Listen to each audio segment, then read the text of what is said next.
ఖండమైంది తీసేసాం, ఇంక ఉంచకూడదండి బాబు, ఒక క్షణం కూడా ఉంచకండి బాబు, మీరు వెళ్ళి ఇంకోటి తెచ్చుకోండి అన్నారు.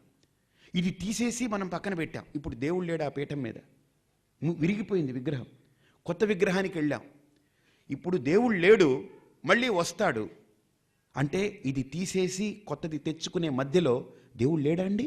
అక్కడ దేవుడు లేడు అని అంటే ఉపనిషత్ అంటుంది అసన్నేవ సభవతి అసద్బ్రహ్మేతి వేద చేత్ అస్తి బ్రహ్మేతి చేద్వేద సంతమేనం తతో విదురితి.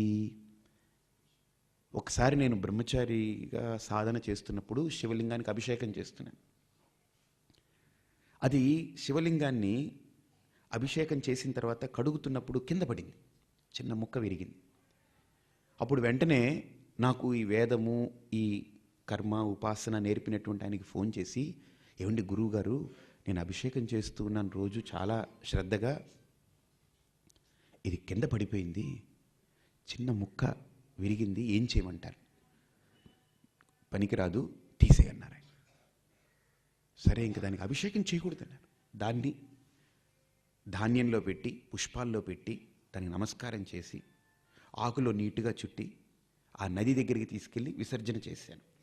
అయితే ఇంకో స్ఫటికలింగం గురించి వెతుకుతున్నాను. దొరికింది, 2 రోజులకి దొరికింది నాకు, మంచి స్ఫటికలింగం, దానికంటే ఇంకా బాగుంది. పట్టుకొచ్చి పెట్టుకున్నాను. నేను అభిషేకం చేస్తుంటే నాకు ఆలోచన కలిగింది, ఈ 2 రోజులుగా నేను అభిషేకం చేయలేదు, దేవుడు లేడు, ఇప్పుడు మళ్ళీ వచ్చాడు.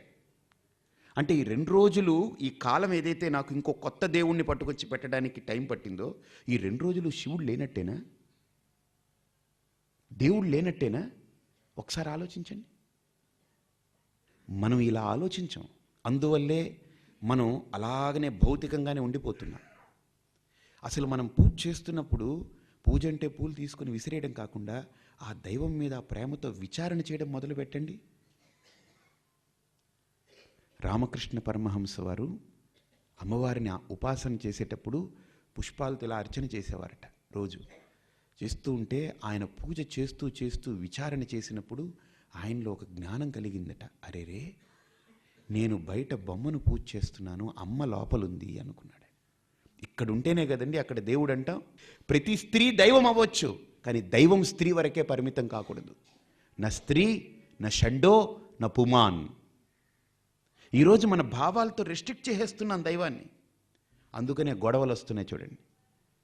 క్రైస్తవులకి హిందువులంటే పడదు, హిందువు